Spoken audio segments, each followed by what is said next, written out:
This video is a bit unique because it's actually this is a video for my dad.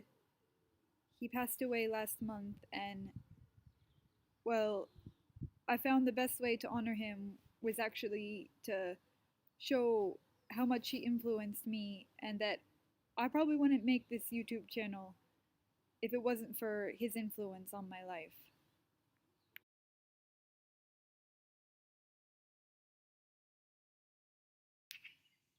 So, when I went to clean out my dad's apartment, I had a chance to go through his life and who he was and what I remember from him.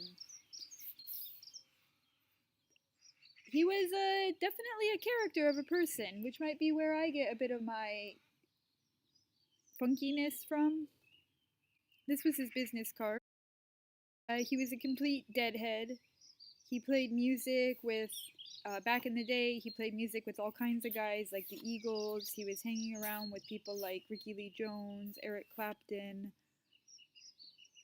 At some stage, he was so good in martial arts, he was the bodyguard for the president of Korea on a visit to America.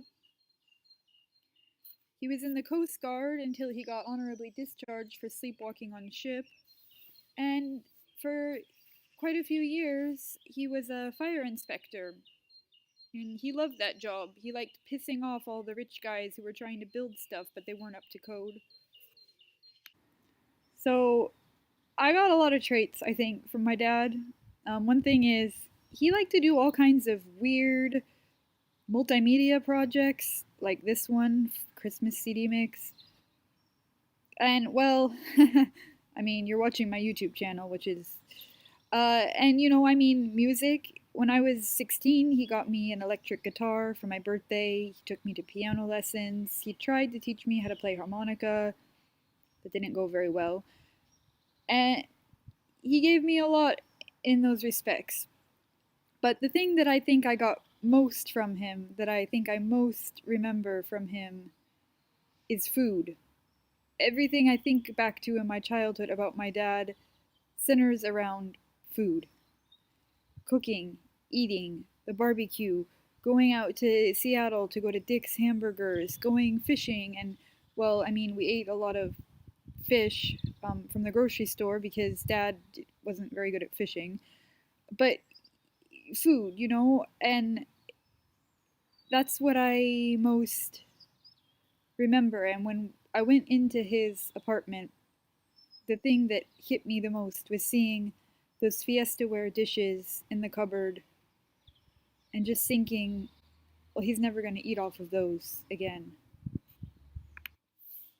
So my dad wasn't the kind of guy who would have wanted a typical burial somewhere. So we took his ashes up on a hike to the ice caves, which is a beautiful place in the mountains, and then we scattered them into the river down the way where he used to go fishing.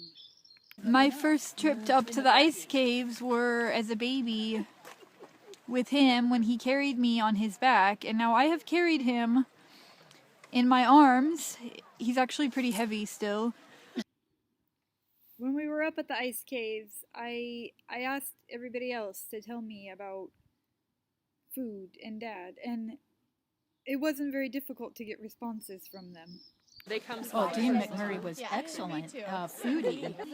He liked to feed other people, so he liked to make those things that fed lots of other people. You could smell a dish and say, this needs thyme, or it needs marjoram or rosemary or whatever. He could just smell something and know what spice would go well in it. He was quite the foodie, and, pretty much he could make an excellent barbecue. I found some really great pictures of us all eating barbecue yesterday. Oh, good. Yeah. We were like staring at each other and sucking on bones. Dad always taught me the rule that if you're eating and you don't get it all over your face, it's not worth eating. Remember when we used to have to take wash ourselves down after eating chicken wings? The hose. Great. And the chili verde, I did love the chili verde. Excellent. I make the chili verde still often. Serious taco love. So then, Serious taco love. and he taught me about loving pot stickers. He loved going to budget Chinese food. Let's go get some pot stickers. He really loved going to budget Chinese food. Yep. And forced others to it's cool endure because, budget there's a Chinese lake food. outside of our But town. it was worth it because he had such enthusiasm for it. There's a water source. Peanut butter and jelly sandwiches. He was a sleepwalker, and he had actually been caught asleep inside of a refrigerator with his hand in the peanut butter at one point. Had to be butter, then you put the peanut butter on, and then you put the jam on the other slice of bread, and the butter could not touch the jam. Ever. What was? Yep, just eating the peanut butter out of the jar with his hand. No, we should go to Costco and get a free sample. Free to go get We go free like sample. we do the one circle for free. Cooking the pork, and then like eating part of the pork, and then recooking like the massive amount of leftover pork and the chili verde, I also remember for some reason that he really liked honey bunches of oats. and making the massive taco experience with the chili verde. Oh yeah, that was a major. And bologna sandwiches. They're disgusting. Yep. Chili rellenos were famous, Yeah. and very good. I still make those. He really went off on the wonder of Hatch chilies, green chilies from the Hatch River Valley. He just really loved Hatch River Valley chilies. And mayonnaise on avocados, which is also disgusting. Yep. The Korean barbecue was really excellent. The barbecue sauce, it would take all day to do it. So he'd always eat around 9:30 when he was cooking outside. One thing about that is that he loved meat so much, and yet he was also very open-minded and accepted that I wanted to be a vegetarian when I was 13. He just told me I had to cook my own food. Blue cheese salad dressing. Hickory cheeseburgers.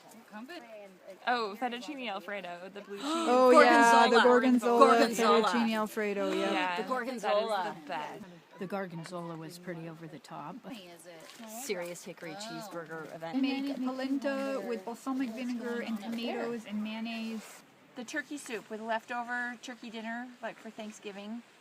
He would just throw everything in it with cranberry sauce, the dressing, and everything. It was so good. It was so good. Oh, God. It was great. He was a great cook. Butter. My mother is coming through at this butter influence. Only drink Pepsi with Mexican food. You could not drink any other beverage. It had to be Pepsi.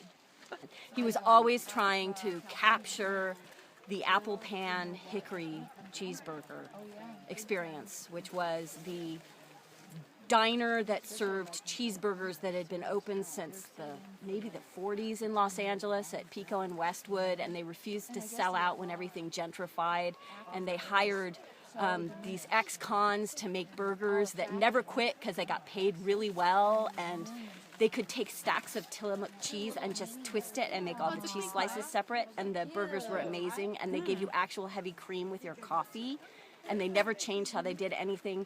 And that was what he tried to model the hickory cheeseburger after. Well, there was the coffee cup too, with the talking. Oh yeah, And all the over the splatters of coffee everywhere with no.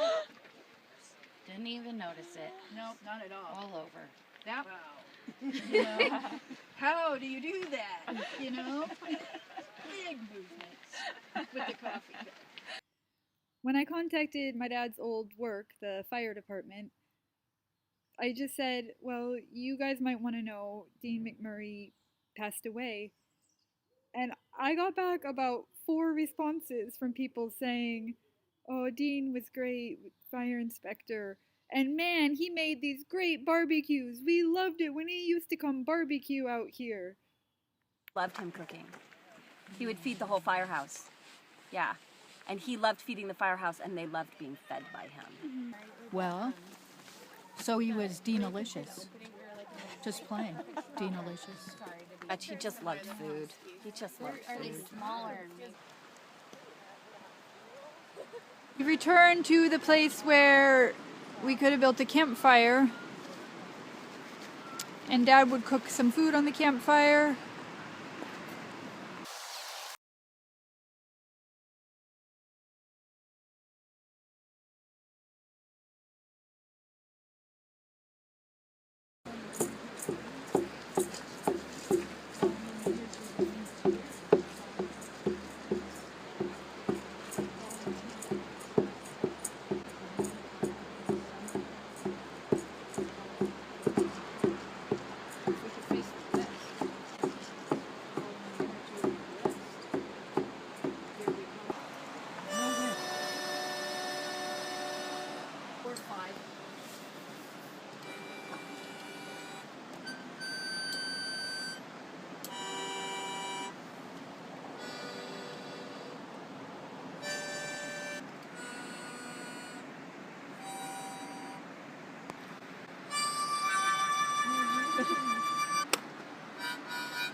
Ain't no wacky tobacco in that one.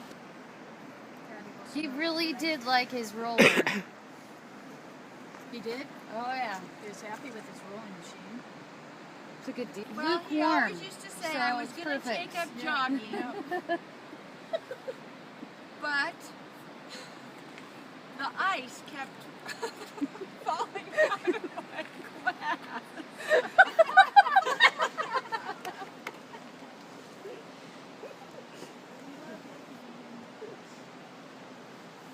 What a goof.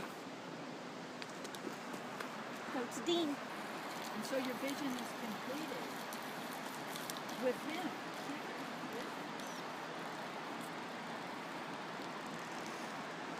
And somebody might catch a fish. And then or Dean lives on Dean lives on in the fish and bears in the body.